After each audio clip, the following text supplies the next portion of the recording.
So yeah, like I said, you guys, I'm having so many thoughts, so many thoughts lately about I don't like being the breadwinner. I don't like being the provider. I do want to depend on a man.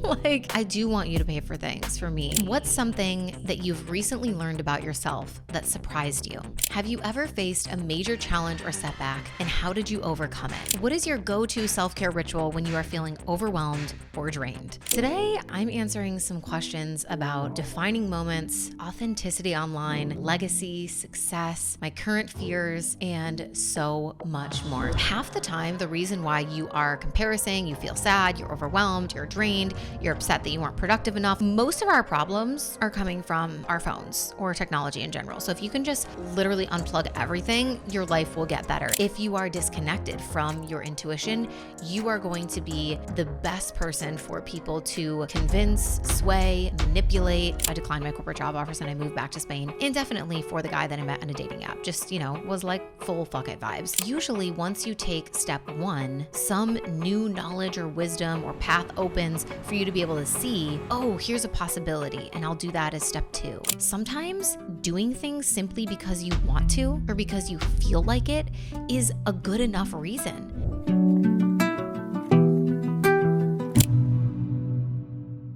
What's up, guys? Welcome back to the podcast. Today, I'm sitting down and I'm answering some questions about defining moments, authenticity online, legacy, success, my current fears, how I handle imposter syndrome, things that I'd like to change about myself, and so much more. So this is going to be a juicy solo episode. And all of these questions also make for really great journaling prompts or conversation questions for you and a partner or a bestie. So as you're listening, you might like to jot down these questions and then answer them later, either on your own in your journal or with a friend, someone that you just want to have a deeper conversation with. All right, so let's dig in. Okay, the first question is about authenticity online, and it says, how do you stay true to yourself in a world that is constantly changing, especially in the online space? This is a really great question because I think we live in an age where we are consuming so much information, more than we ever have before as humans, and it's definitely impacting our ability to stay true to ourselves, to be authentic, or even to just like stay in our own lane and feel confident in what we are doing, the path that we're taking. There's so much comparison. So I really think that what helps me stay grounded and stay true to who I am and able to show up authentically, even though everyone is always doing something different around me, or trends are changing and this is the next big thing, or it was in, but now it's out, and to really just own who I am and what I want to do and where I'm going is confidence in who I am primarily, and also self-trust. So this is something that I talk about a lot. You've probably heard me say it before, but I often say that self-trust is my number one business strategy, but I also just think it's a life strategy, right? Having self-trust is the thing that is going to truly anchor you in and root you into the truth of who you are, and being able to stay on your path even when everyone else is doing something different or saying something different. It's going to help you stay true to who you are instead of constantly swaying to what's popular online or what other people are saying or people's opinions or what your family or friends or influencers think you should be doing and all of that. So building confidence and self-trust is so, so important. And this is something that I think we really need to implement in schools, and it needs to become part of education.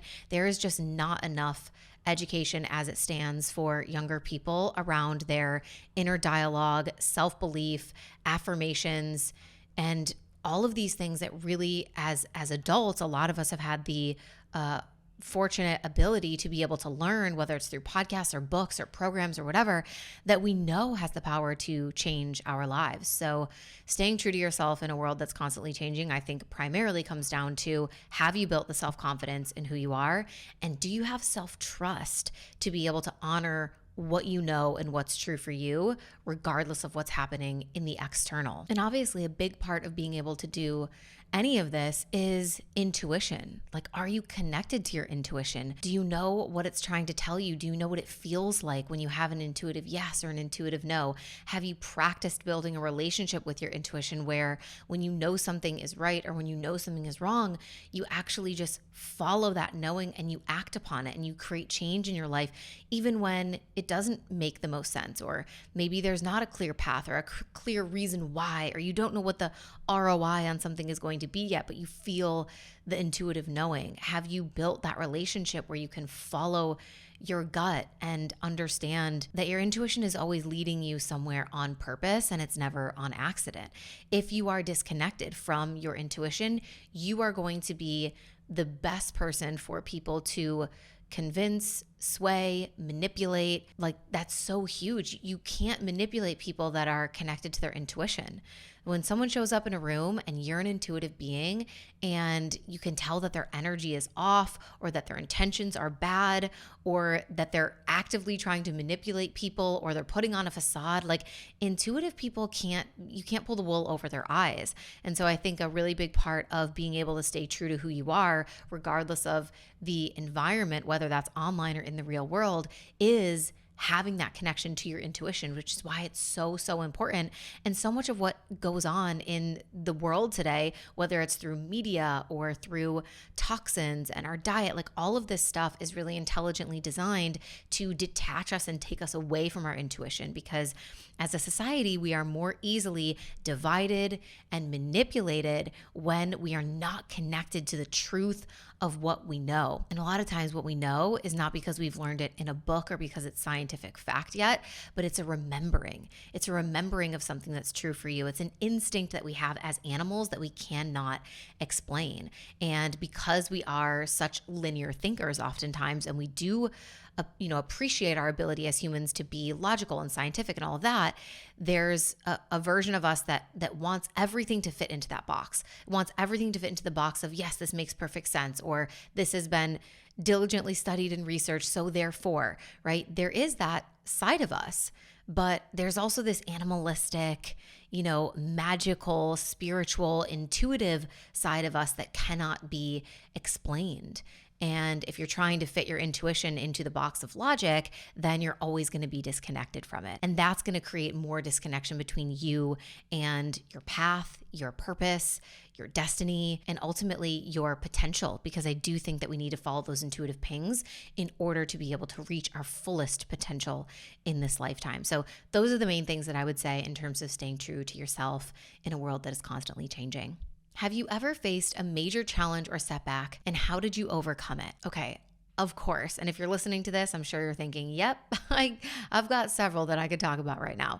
I think we've all faced major challenges or setbacks at some point in our life. So a couple of the ones that just come to mind for me are when I was living in Spain and I was working for an influencer, helping plan and manage her retreats. And I was kind of it was almost like a virtual assistant type work, but it was a dream job for me at the time because I wanted to get away from teaching English in the schools and I wanted to do something that felt more purposeful and that was more in alignment with my values. And at the time, I was really in love with personal development and yoga and mindset and manifestation.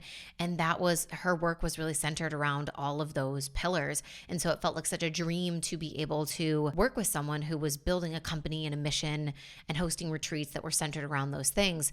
And so I was really excited to be able to have that opportunity and have that job. And I was not making good money at all, but it was a dream job from the perspective of it felt like a step in the right direction of, oh, this is going to bring me closer. It's going to open doors. I'm going to have more opportunities, hopefully after this, in this line of work. And I really was just so excited to be doing something that mattered and that I gave a shit about, right? And so it felt like a dream job to me, but I unexpectedly got fired from that job. And we've detailed this whole story on the podcast before. So if you want to search for it, I think it's called The One Where I Got Fired.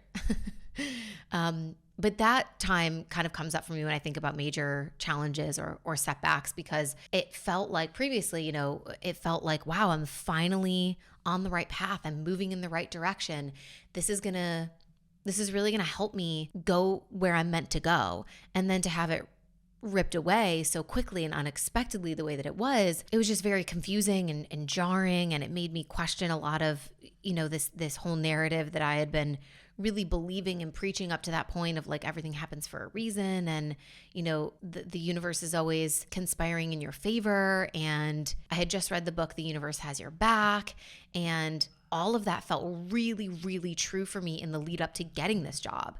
Like prior to getting this dream role, when I was working in a really soul-sucking, toxic job at an English teaching academy in Madrid, I followed all of that guidance. I asked for the signs, I received them, and everything was pointing to like, okay, leave this job. Even though you don't have a backup plan, it's going to be okay. You're going to be held, you're going to be taken care of. And so I was unemployed for a little while, but then I got this job. And so I was like, wow, that was so true. Like the universe really was conspiring in my favor and everything was working out for me. And oh my God, look at this now. Like this is amazing. But then I got fired. Right. And so it really flipped everything on its head for me and kind of made me start to question like, was everything that I was believing spiritually up to this point, was that true or was that all just kind of like a fantasy? But of course we know that me getting fired was the catalyst to then being brave enough and kind of having that moment of the universe pushing me out of the nest and forcing me to fly that allowed me to really start to get serious about, well, maybe I want to do something of my own that is in alignment with my passions. And, maybe I could create my own job that is really purposeful to me and is mission driven and is heart centered. And that was the catalyst to me building my own business, which completely changed my whole fucking life. So it's interesting how even though sometimes we learn those things of like, okay, I know things are working out for me, a new challenge or setback can come along that makes you question like, how could this be working out for me? But then in retrospect, when we're looking back, the dots always connect and we're always able to find that. But it is frustrating in the moments when you can't see that yet. And so I think in that moment, like how did I overcome it?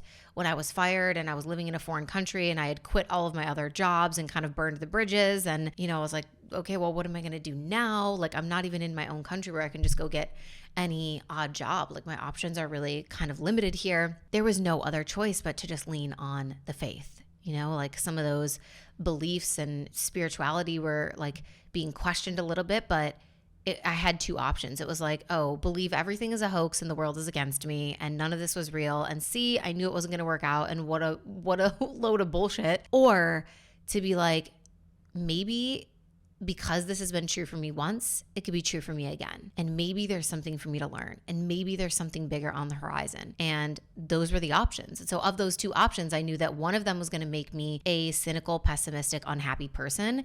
And the other one was potentially going to lead me somewhere beautiful. And at least along the way, I would have faith and optimism. And so I obviously chose the second version of that. And I think that is a choice that we make every day, right? You don't have to have the rug pulled out from under you or have a major challenge or a setback to realize that you are always faced with those two choices.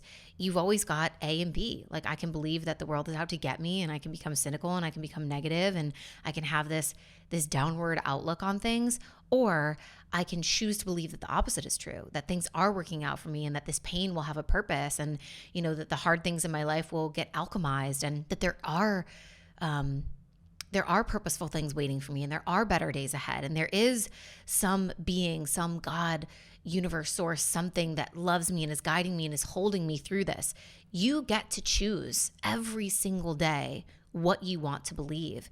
And I always say this, like, I don't really think the truth matters. Like, I don't think it's my job to find out the truth. I'll know the truth when I die and I transcend and I go wherever we go and I return to my state of being a spiritual being that is all knowing. Like at some point we will know, but at that point it won't matter, right? The only thing that will matter is how you lived in this one lifetime, in this one body, and the opportunity that you had. And so I'm always going to choose the faith option. I'm always going to choose the optimistic option. And sometimes it's easier said than done. It's not that it's a simple choice, but it's a continuous practice every day to lean into faith rather than fear, right? And so that's really how I navigated that situation in my life.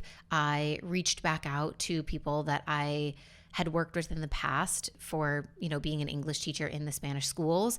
And I got myself another job, which, it felt like, okay, I'm going backwards. I have to go back to teaching. I have to go back to being in the schools. I'm not going to be doing work that is in alignment with my passion or my purpose. But I decided that while I was doing that, I was also going to work on my business. I was also going to start putting meaningful things out into the world. And I didn't even know I didn't call it my business at the time because I didn't know that it was going to become a business. I didn't know what I was doing, but I just decided like, if I have to get this job and kind of go backwards per se in order to survive and make money, at least simultaneously, I'm going to be doing everything that I can to stay in my passion and in my purpose. So I'm going to be blogging, I'm going to be writing, I'm going to be sharing on social, and I'm going to be creating resources and just trying to create something, The other challenge or setback that comes to mind when I think about this question is when we were wanting to move back home to the US. So I had lived in Spain for 5 or 6 years at this point, and I really started to get the nudge of like wanting to move back home to the US, but it was very challenging because it was the worst time ever to decide that I wanted to do this because it was still like pandemic time. So borders were closed for the most part. Vaccine passports were still mandatory at that time. Foreigners were not being allowed into the US. So I knew that it was going to be really hard to get my partner back here. And we obviously wanted to move together. Like it wasn't like I just wanted to leave Spain and abandon everything. It was like we wanted to move our life from Spain to the US, including our 80-pound husky who needed to get on a plane. And they were no longer allowing emotional support animals on the planes. And so there was just so many hurdles and so many things that were in our way of getting where we wanted to go and doing what we wanted to do. So that was definitely a major challenge. There were a lot of tears, a lot of surrendering to the unknown. There was a lot of hoping and pushing and believing, and then like surrendering and being like, okay, we don't need it. Maybe we'll just stay here. Like we went back and forth so many times because it just felt so big and so impossible. But at the end of the day, the universe, of course, conspired in our favor and lined up so many incredible favors and truly miracles that allowed us to make that journey safely.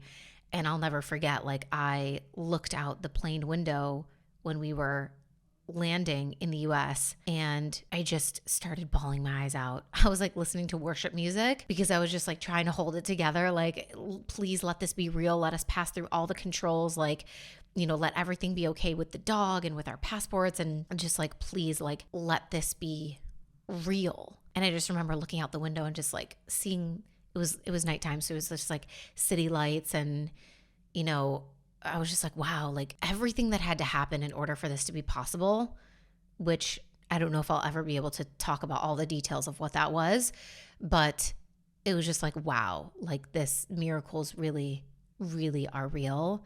And I just felt so much gratitude. And so again, like how did I overcome that challenge or setback? It was faith. It was the process of manifestation, really.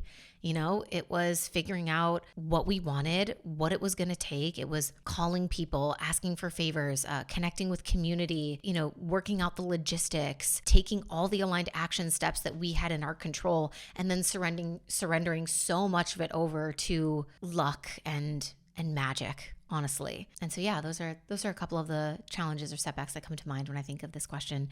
And I think in both scenarios, what really got me through it was faith and aligned action and just continuing to put one foot in front of the other and believe. Have you ever felt pressure to portray a certain image online that wasn't entirely authentic? And how did you navigate that? Ooh, this is a big question. And I think for anyone listening that has a presence online, you're building a business or you're a content creator or an influencer of some kind, or, you use social media to help generate income in whatever way, shape, or form. Like if you have an online presence, I think you can relate to this idea of like, sometimes it there's a line between maintaining authority and like showing the vulnerability. And this is a fine line. I've had so many clients ask me questions about this. I know it's a question for so many people of like, how do I still make sure that people see me in the right way so that they trust me and so that they, feel safe working with me?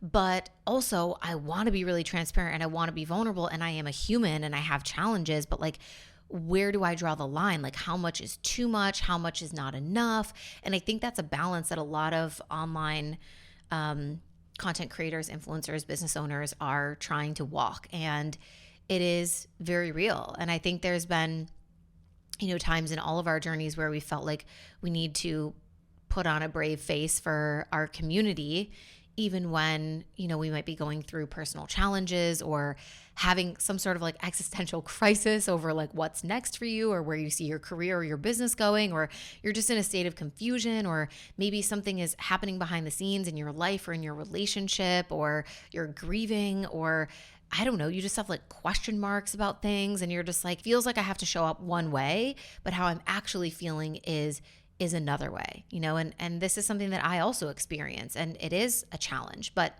I think what has helped is that I have been intentional about never creating like a character per se that I felt like I had to play online, or like a character that I feel like that makes me become stuck playing one specific version of me, right? Because when people are a character or a version of themselves, it doesn't mean that they're inauthentic. It's just that you're seeing one side of who they are, but they're so multifaceted and they have so many other sides. So I was just listening to an interview recently with Jojo Siwa, and she was kind of talking about how her real name is Joelle, but her online personality that has been in the spotlight since she was a 9-year-old girl is this JoJo character. And sometimes when she's been in relationships, her partners have been like, oh, like, I just like the Joelle version of you. And like, I can't wait until like, you're done working so that we can go back to like just being your real self. And she's like, but the Joelle version of me, the like casual, in sweatpants at home version of me is not the only authentic me. Like, the JoJo performative, expressive, loud, crazy, wild, silly version of me is also a very real version of me. And that is also an authentic expression, right? So it's not just like I'm one personality or I'm the other. We're so multifaceted. And so I think sometimes what happens, honestly, accidentally, is people get stuck playing that one version of themselves. And it becomes this character that the world knows them for and sees them as. And because the world has never seen those other sides, then they become shocked if that individual decides to pull back from that one character that they've always presented as. Or if they start to show one of these other sides that is unknown to the world, they're like, oh, you're changing, or who are you, or that's not the real you, or this is inauthentic. When in reality, it's just like, no, you just never saw that side of me before, And so I think what's helped me not get stuck is I don't feel like I've created a character per se that I felt like I had to continuously play, or that I only have like one version of me that's accepted by my community or by my online audience, and that's all that they want from me. And if I were to show up in a different way, they would be turned off or think that I'm being inauthentic.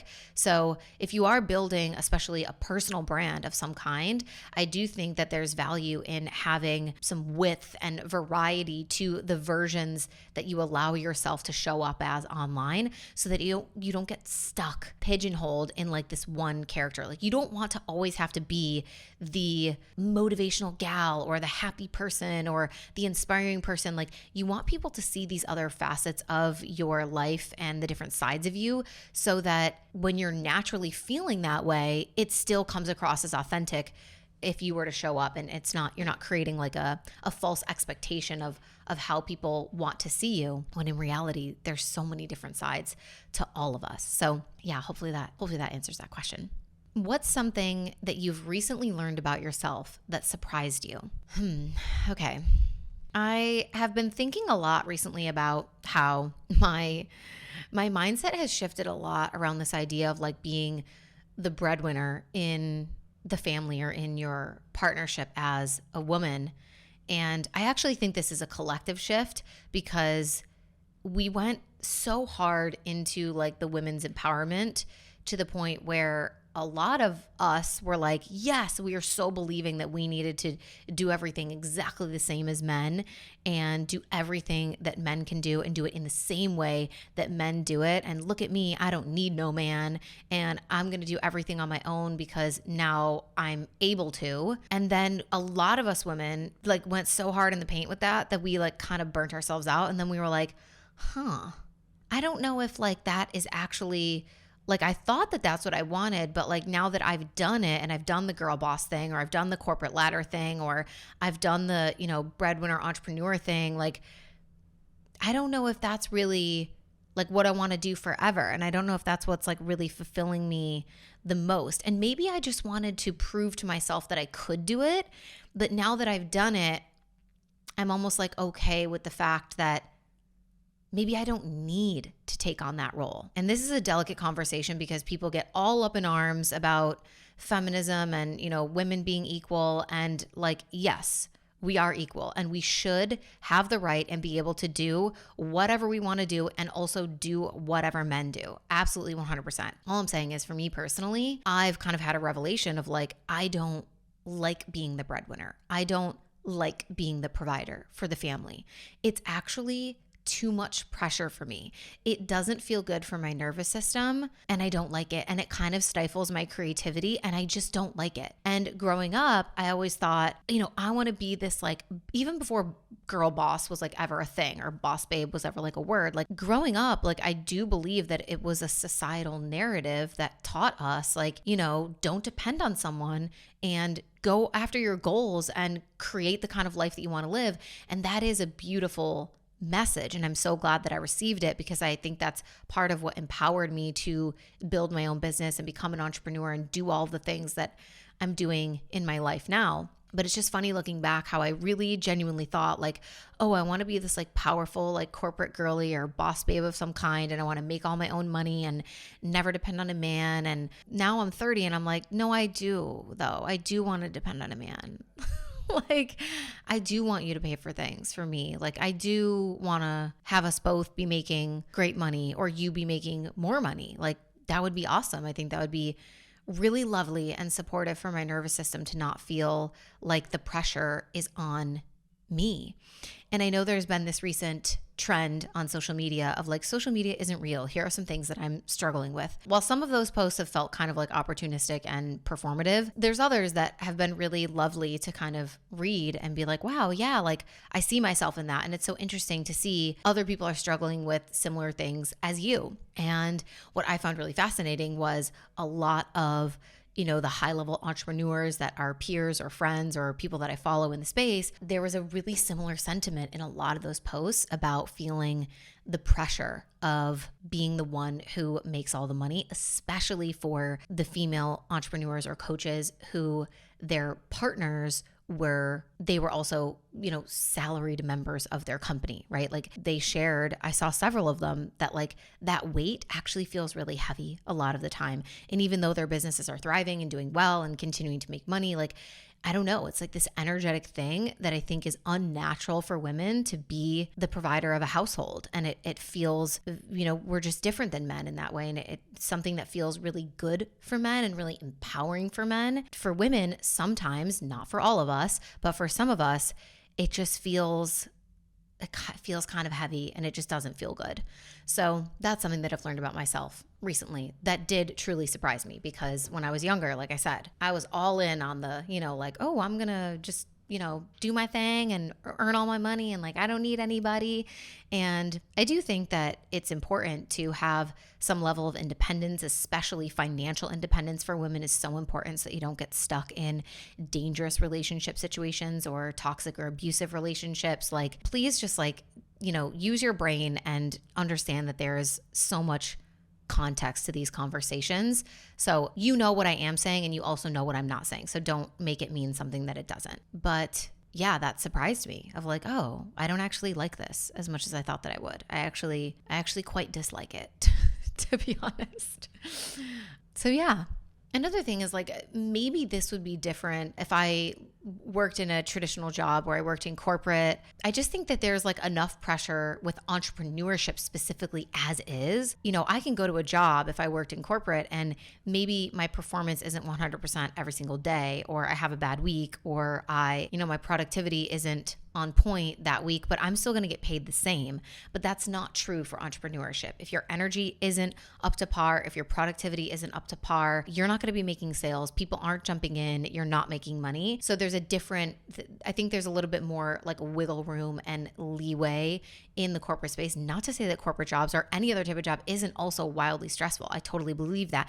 And I think there's parts of traditional jobs that are more stressful, obviously, than entrepreneurship, because at least with entrepreneurship, you can work from home or, wear whatever you want or be really comfortable, and you get to choose the people that you work with, and you don't have, really mean, nasty customers and clients because you, of course, don't choose to work with those people. So it's a give and a take, but I haven't had that experience of like working at a high level in corporate to know whether this is true or not.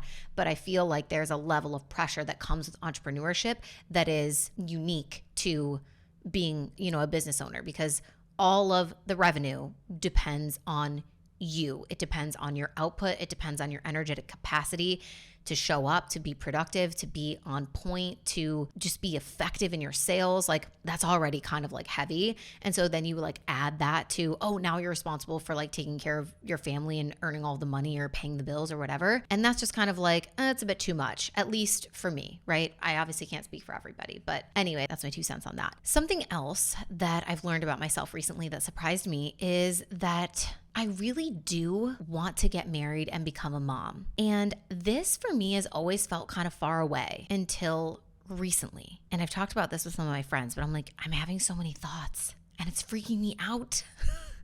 I'm having so many more thoughts about like marriage and kids, like involuntarily. Like I'm thinking so much about motherhood and what it means to be a mom and the journey to become a mom and the timeline to become a mom and like all these things that I honestly did not used to stress about or worry about at all. And it's weird because like I want all of that, but also so it makes sense why I'm having more thoughts about it. But at the same time, like I still don't really feel like it's the best time for us. Like I still don't really feel like it's now. So it's not like I'm in that place that some women get to where they're like, I want that now. Like I want a ring, I want to get married, like I want to get pregnant, like come on, like let's go. Like I really want this now. It's not really that. So it's weird. Like I don't feel like it's the best time or the right time, but also like the right time is a lie. I know that. I'm the first one to always remind everybody else, ready is a lie. But yeah, I just really don't feel like it's the best time, but I am having more of those thoughts and it's kind of freaking me out, to be honest. But that's something that I've learned about myself recently is like, oh shoot, like, yeah, I really do want those things. I guess they are really important to me. And maybe they're coming faster than I thought. I don't know. But that's that, just transparently, vulnerably. That's where I'm at with that. What is your go-to self-care ritual when you are feeling overwhelmed or drained? Okay, maybe you're expecting me to have something really complicated of, like jump up and down, do a dance party, meditate, journal, get a psychic reading, like, I don't know. But for me, honestly, if I feel like I'm overwhelmed or drained, there are just a couple of like things, and it comes down to like basic needs, right? There's just a couple of things that I know that I need to do in order to help myself. The first thing is turn off my fucking phone. Half the time, the reason why you are comparing, you feel sad, you're overwhelmed, you're drained, you're upset that you weren't productive enough, like most of our problems are coming from our phones or technology in general. So if you can just literally unplug everything, your life will get better in the next couple of hours.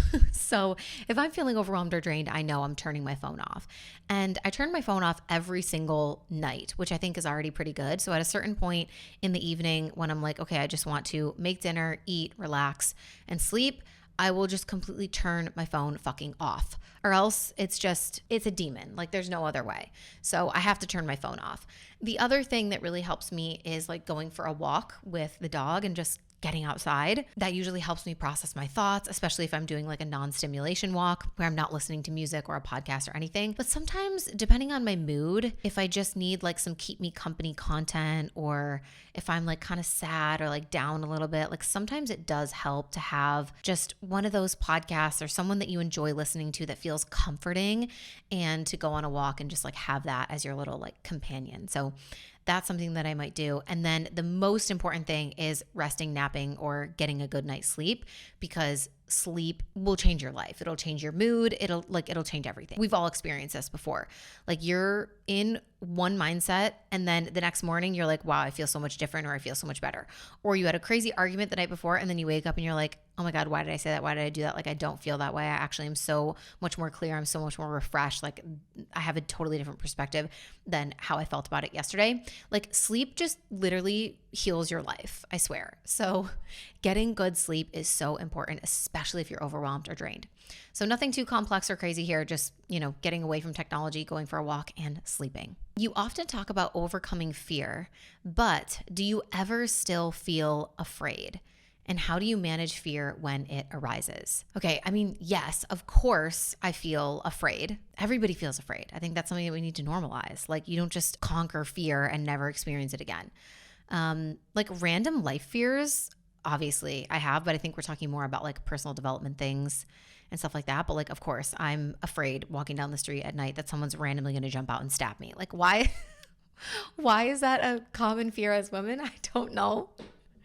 It's unfortunate that we live in an unsafe world and that has to be a fear of ours. But like, yeah, there's things that I'm scared of every fucking day with no reason to be.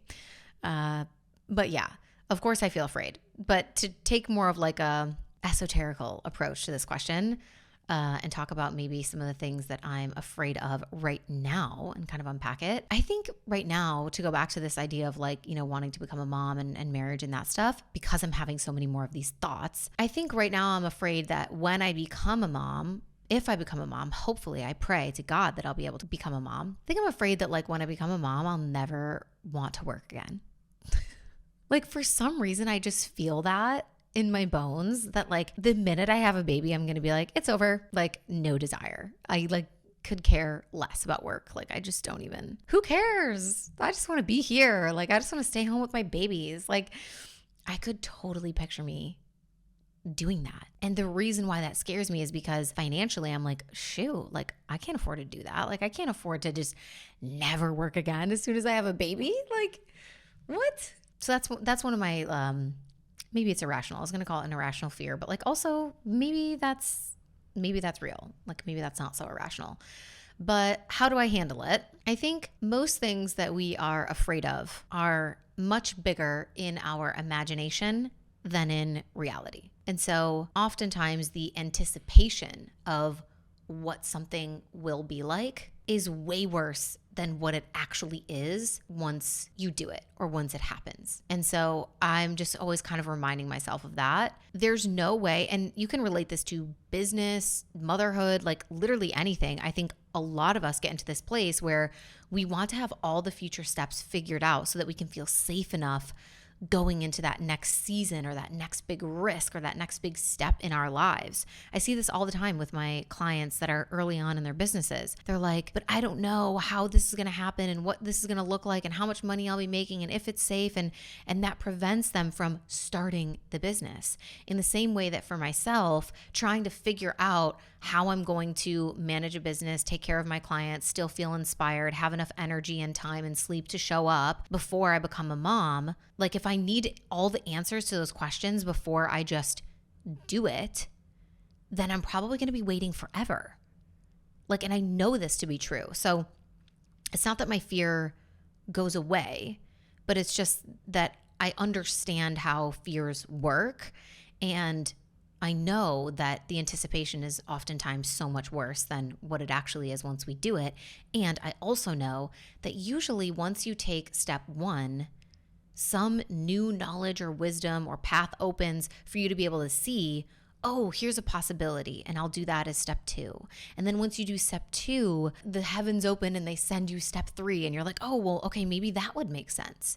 And so it comes back to faith and trust of like, if I were to become a mom tomorrow, obviously I would be shook to my core and I would have no fucking idea what I'm doing and I would be completely overwhelmed and my business would be unprepared and like everything would feel scary and uncertain and awful. And also, I just believe deep in my core that I would figure it out and that I would make it work. And that brings us back to what I talked about earlier of like the self-trust and having the confidence and self-belief. Like if you have those ingredients, you can do anything. It doesn't mean that you're not going to have doubt. It doesn't mean that you're not going to have fear. It doesn't mean that you're not going to be like, well, this is horrible timing and like, what the fuck?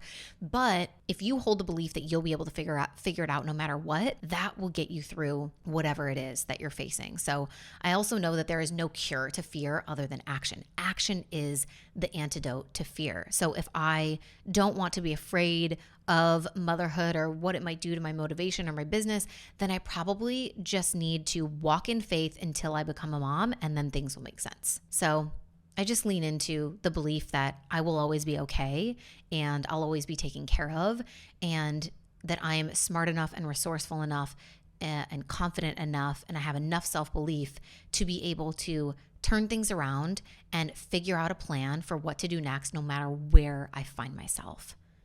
I think if you have that, you'll always be okay to some extent. Give an example of a time when taking a big risk paid off in unexpected ways. Oh my God, there are so many. Where do we even start? How long do we want this episode to be? But I was actually talking about this not that long ago on my Instagram stories. And I got a lot of you replying saying, thank you so much. Like people need to know this. I needed to hear this, all the things. So I'm like, okay, let's talk about this more. Big risks that pay off in unexpected ways. I think the biggest risks often are those ones that have this kind of like mega, almost infinite ROI that you had no idea was coming. So examples that come to mind for me are when I studied abroad alone in a foreign country, no friends, didn't go with anyone from my school. Like I went alone and I decided to live with a host family who spoke a language that I was still learning and didn't know how to communicate in at 21 years old. I'm like, yeah, sign me up. I'm going to go live in another country, live with these people that I can barely talk to and I don't know anybody and I don't have any friends. And hopefully, this is going to be a great time. It actually did turn out to be the best time of my life. And that's obviously the trip that I met Jaime on. So it impacted me in infinite ways. And the ROI is actually kind of crazy and endless just to even think about that. But then later, the following year, when I was 22, another big risk decision was, once I had left Spain and gone back to the States to finish my degree and everything, I had to decide, am I going to go and take this job in Chicago and start my career, or am I going to try to like make this long distance relationship work with this guy that I just met? And like, we obviously love each other, but like, we also kind of barely know each other, like we've hung out for like a couple of months, but like we live in two different countries. We're so young. Like, what is the point? Like, how is this going to work out? Like, should I really be putting all my eggs in this basket? Is it worth abandoning the degree that I, just spent so much money getting and this job offer that I got that I'm so proud of? Like that was very confusing. But of course, as we know, the story goes, I declined my corporate job offers and I moved back to Spain indefinitely for the guy that I met on a dating app. Just, was like full fuck it vibes. That was a huge risk. And it again paid off in infinite ways that I would have never, ever, ever, ever been able to see on the front end of that decision. And so this again goes back to the idea of like intuition and being able to follow your gut. And what I shared on stories the other day was like, sometimes doing things simply because you want to or because you feel like it is a good enough reason. It is a good enough reason, but the world and logic and linear thinking will try to convince you that that's not enough, that you need to know why and you need to know how it's going to serve you and what you're going to get from it and where exactly it's going to deliver you to. And you need to know that you can guarantee that it's going to be worth it before you make the decision. And that's not how life works. It's especially not how magic and miracles work, right? Doing things simply because you want to and because it feels right is enough of a reason. And there's so many other times in my life where I took those kind of blind risks with no idea, what the ROI was going to be. But then of course they paid off in unexpected, infinite ways. I think the other one that I talked about earlier was like when I got fired from that dream job in 2018, and then I took a huge risk to like start my own thing, having I didn't even know that I was going to be a coach at that point.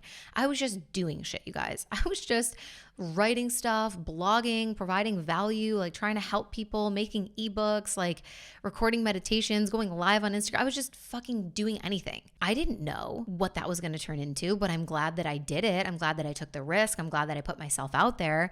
I'm glad that I didn't allow the idea of, oh, what are these people going to think that follow me from high school and college? Like they're going to judge me. I'm so glad that I didn't let that hold me back, because I didn't know what the ROI was, but it turned out the ROI was a 7-figure business and so many of my dreams coming true, and being able to live in a beautiful home on the beach, like in my dream location, like just so many things that I couldn't have even fathomed. Also the time that I invested $20,000 into my first ever like high level business mastermind. I had only been in business for about a year. It was in the pandemic, and I was getting traction, but I wasn't like at the 6-figure mark or anything like that yet.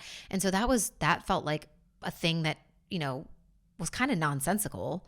Like $20,000 is a lot of money, and I was still very new in business, and I could have easily told myself these stories of like, well, I need to learn more, and I need to refine more, and I need to make more money first, and I need to prove myself more. And like, I'd love to do that, but I'll do that someday when I'm further along.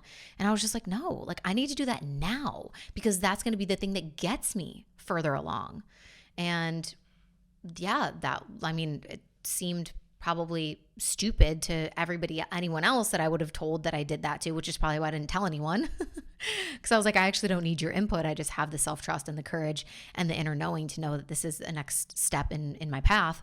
And I just did it. And I had so much growth that year, scaled to multiple 6 figures. I met incredible people that are still to this day in my life in an intimate way, impacting me.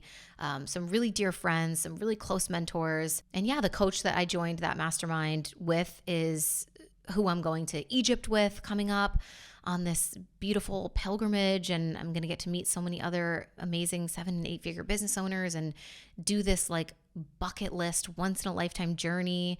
And so it's still paying off. And that's what I mean by like infinite ROI. It's not just that I grew my business and that I scaled and that I got more clients and that I learned how to launch and that I hired my first assistants and, really expanded my business in a ton of ways. But it was like, I grew as a person fundamentally. I grew spiritually. I made connections. I built relationships. There are friendships that have flourished and that continue to pour into my life to this day. There's a relationship with a mentor that is still active in my life and providing me new and exciting ways to grow. Like, yeah, the big risks that don't make sense oftentimes turn out to be the most infinite ROIs and the things that you could have never, ever, ever expected that would still be benefiting you in your life years down the road. So yes, take the risk. Is there a decision that you made looking back that completely altered the course of your life or career? Yeah, I think all of the things that I just mentioned are examples of decisions that I made that completely altered the course of my life and my career. Absolutely. But I also think about just like stupid little decisions. Like if you guys have heard of the butterfly effect, it's like the one small choice that you make that then ripples out and has this like really big, overarching, extending effect on your life. And I did an Instagram reel about this recently, because my butterfly effect is choosing to study Spanish in 7th grade, which was so random. Like I was so young. I was probably 12 or 13 years old. And we were told that it was mandatory to study a foreign language for a certain number of years in school. And if they said it was optional, I wouldn't have done it. Like I didn't want to learn a foreign language. I just felt like, oh, it's going to be too hard. I don't want to do it. And we had 3 options. We could take French, we could take Spanish, or we could take Latin, which I guess Latin would make sense if you wanted to go into like medicine or you wanted it to like understand more of the roots of those words for science. But Latin was immediately out for me because I'm like, no one even speaks Latin. Like, what the fuck? Like, who cares? So it was between Spanish and French, and I had heard that Spanish was easier than French. So I was just like, okay, fuck it. I guess I'm studying Spanish. And you had to put in your preferences. It wasn't even like you got to choose. Like you just had to share like the order of your preference. And so I put Spanish first and then French and then Latin. And by some stroke of luck, I got my first choice. And so I was thrown into Spanish classes. But as we know, like if I hadn't made that choice, then I wouldn't have discovered that, hey, I'm actually pretty good at this. And maybe this is a skill that I want to continue to foster. And so I wouldn't have continued to study Spanish throughout my years in high school and then in college. And I wouldn't have studied abroad, and I would have never met my partner. And like so many things would have never transpired in my life had that one tiny puzzle piece not happened the way that it did. And this is called the butterfly effect. But I also think if you are a Taylor Swift fan, you're like, it's the invisible string theory. And that song, she's like, isn't it just so pretty to think that all along there was some invisible string tying you to me? And it's this idea that like parts of our lives and sometimes people we love and relationships and things are predestined for us. And so even when we don't know it, there is this string that is attaching us to our destiny and to some of those monumental moments and people that are meant to come into our lives, even if it's just for a season. And I think that's a really beautiful way to think about that. But of course, there are so many decisions looking back that completely changed the direction and course of my life. How do you handle moments of doubt or imposter syndrome, especially in your role as a mentor and coach? So this one I think is, I've talked about this before, but like being unsure if you are capable of something means that you're probably doing something that's new to you and that is somewhat challenging. And that is not inherently a bad thing. Like I think that's actually a good thing. If you're doing something that's new and that's challenging and it makes you go, I wonder if I'm able to do this perfectly. I wonder if I can execute on this. I wonder if I'm really capable of this. I think that's healthy, you know? And so in my experience, imposter syndrome is not a sign that you are out of alignment or that you're out of your league or that you're doing something that you shouldn't be doing, but it's really like a green light to show you here's an opportunity for you to grow. It's not this red light of like, stop, retract, don't go here, you're not qualified. It's like, here's an area where you get to lean in and grow. It's a sign that you're outside of your comfort zone or that you're on the edge of your comfort zone, that you're doing something new and challenging. And that's the only way that you are going to grow in your career, in business, in life, is by meeting those edges of your comfort zone. So I think imposter syndrome is a green light. You know, like imposter syndrome is something that is widely experienced. And there's so much more research now to show that almost everybody feels that at some point in their careers. And I think it's just an example of when we're stepping outside the bounds of what we've always done or the things that we've become really confident in because we feel like we're an expert in it because we have so much experience in it. Once you do something that deviates from that a little bit, you get a little uncomfortable, you know? And you're like, oh my God, like, I don't know, should I be in this room? Am I capable of this kind of opportunity? Like, can I produce this kind of art? Like, actors, actresses, singers, they experience this all the time when they try new genres or new formats, that they're challenging themselves to expand their capacity. And so to me, I'm just like, that's a good thing. The only way to deal with imposter syndrome is to recognize it as that green light for growth and to decide whether you want to grow or you want to shrink and to just keep it moving. What is something that you would like to change or improve about yourself? Oh God. So one thing about me that I don't love is that I rush a lot. I'm often in a hurry. And so I guess I would say I wish that I could take life a little bit slower, or maybe it's just about managing my time better in some aspects so that I'm not always like down to the wire with things and I'm not always rushing. But like I feel rushed sometimes even when it's not necessary. Like even if I don't need to be in a hurry, and I know a lot of people can relate to this. Like my brother is the same way. We always talk about like when people walk slow or when they drive slow, like we don't even need to be in a hurry to be annoyed that everyone else around us is not in a hurry. You know what I mean? But like, that's so like, why do we, I think it's a form of anxiety, but yeah, I've saw this skit of a comedian talking about how he went to therapy and he was describing, you know, when he's on an airplane and he's thinking ahead about where he put his bag so that he can get up at the exact right moment. and grab it and not make anyone behind him be inconvenienced for a shred of a second. And he can just be super quick and like get right off. And he's like, oh, the therapist told me that that's anxiety. I'm like, oh, that's anxiety? Like, I didn't know. And so, yeah, I think that's like an expression of my anxiety, is just always kind of feeling like in a rush and being in a hurry. And so, yeah, if I could change something about myself, maybe I would be like a type of person that is just able to like slow the fuck down more and like not need everyone else to also be fast all the time. Going along with that is like worrying. I've always worried a lot. And so, I mean, I definitely have anxious tendencies. Like, I don't like to say I have anxiety or I'm anxious, but for sure, I have anxious tendencies. And I also experience a form of OCD, which I only discovered like a couple of years ago. I didn't know that it was OCD. It's not that I just like started experiencing this a couple of years ago. I've experienced it since I was a kid, but it's called body focused repetitive behavior.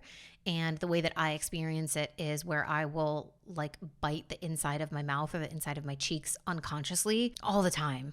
Like when I'm thinking hard or I'm rushing or I'm worrying about something, and it's constant. Like it's every day. It's almost all the time. So yeah, if I could change something about myself, I think I would change that. I would. And I've worked on healing that, but it's not working. It's not working yet.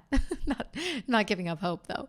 How do you measure success in your life beyond traditional markers like followers or income? Yeah, I think the older I get, the more that I realize that the biggest representations of success for me are health and happiness. I think if you have the means to create a healthy lifestyle for yourself, then you have created a level of success, right? Because unfortunately, there is a lot of, there's not equal access to things that help us be, and the world is not helping us be healthy. It's kind of hard nowadays to be totally healthy with all of the toxins and antibiotics in meat and pesticides on foods. And like, it's just becoming more and more challenging and more of a privilege to actually be truly healthy and to eat well and to be able to give yourself like these treatments and services that allow you to be in optimal health. And so I do think that being able to afford yourself a healthy life is a form of success, undoubtedly. And obviously happiness is, if you have all the money in the world but you're miserable, like that to me is not, oh, what a successful life. It's like, okay, you've made a lot of money, but like, what now? So health and happiness at the forefront.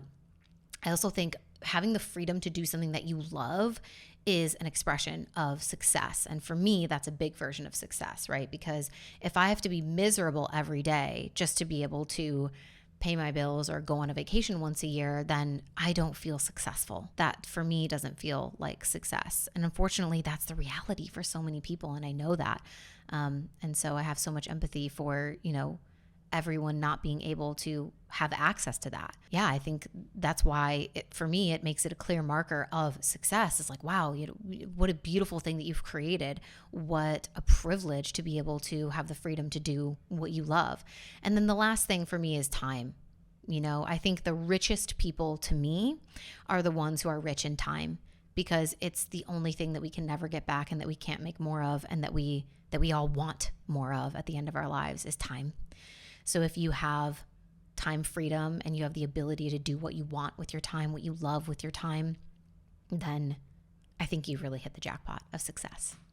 When you look back on your life many years from now, what legacy do you hope to have left behind? So this word legacy makes me think of Alex Hormozy, because I've heard him talk about this kind of somewhat like sad and pessimistic idea, but he talks about it's meant to be motivational in the sense of like, no one's going to care, so like just do it anyways. But he talks about how everyone is more or less forgotten not that long after they die. And I think the example that he gives is the Queen of England, Queen Elizabeth. When she passed away, it was this, of course, huge thing because she's an historic matriarch, who reigned for so long, has seen so much in history and culture, in politics. And she was obviously a very wealthy, influential, powerful individual, one of the most famous, well-known figures probably in the world. And the example that he gave, because it was like timely, it was like, it's been 6 months since she died. How many times have you thought about her? it was like we all thought about her, obviously, when that happened and it was all over the news. But then shortly after, like, we just forget. And that was one of the most like influential, well-known people. And the point in which he said that was like understanding that we're all going to be forgotten and our lives aren't even as significant as we think that they are. So if you're worried about people judging you or whatever, like, just honestly, like, get over it, because like no one fucking cares. That was the context in which that was shared. But I think about that when I think about legacy. And so I don't at all believe that like I'm, so prestigious and important that I'm going to have this like long lasting legacy left behind. I'm very well aware of the fact that, I'm just a girl. And of course the people that love me will miss me, but like at the same time, we're all going to be forgotten. So in a more humble regard, when I think about legacy, I just hope that people remember the way that I made them feel. And I hope that that's positive. I hope that they remember my heart and how much I really cared, not just about their success or helping them with their businesses or whatever it was that I was doing or whatever, part of their journey I was involved in, but that they remember how much I really did care about their humanness and their happiness and their well-being. Everyone that I work with, everyone that comes into my world, the listeners of the podcast, my clients, everyone, like, of course I want to help you create change, and I want to help you create and build success and wealth and whatever it is you want to create. But at my core, like, I really just want you to be happy, and I hope that you're well, and I hope that you're healthy.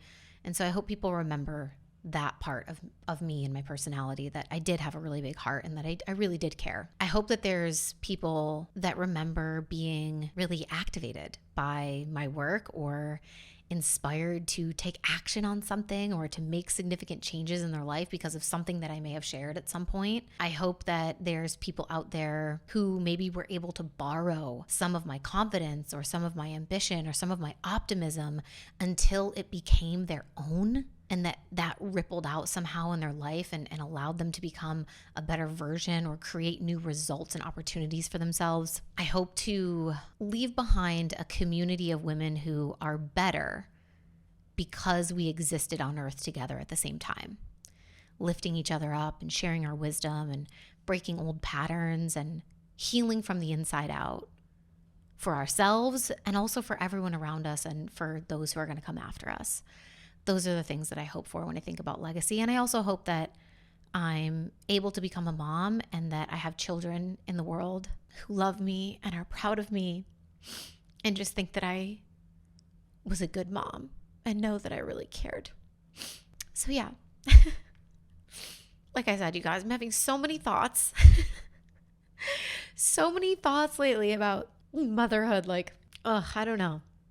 I don't know. I don't have the answers. I don't know the timeline. I know nothing, but obviously I have learned that it is clearly important to me. So we'll see where that leads, and only time will tell. Anyways, I hope you guys enjoyed this episode. I hope it was inspiring, uplifting in some way. Maybe you learned something more about me. Maybe you want to take these questions again and use them as like little conversation cards and ask your friend or your partner or someone that you want to get into a more deep, vulnerable conversation with.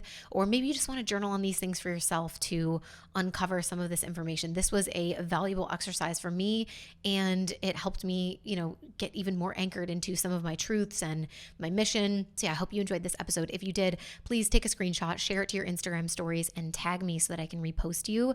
Also, we so appreciate your ratings and reviews. They always help us out. Give us 5 stars, leave a little sentence below, or list off an episode that you particularly loved so that when people are looking through those reviews, they can kind of see what episodes might be a great starting point. So share one of the ones that you loved. And don't forget that we are doing full video episodes now on YouTube. So if you haven't gone over and subscribed to our YouTube, we will leave the link in the show notes for you guys.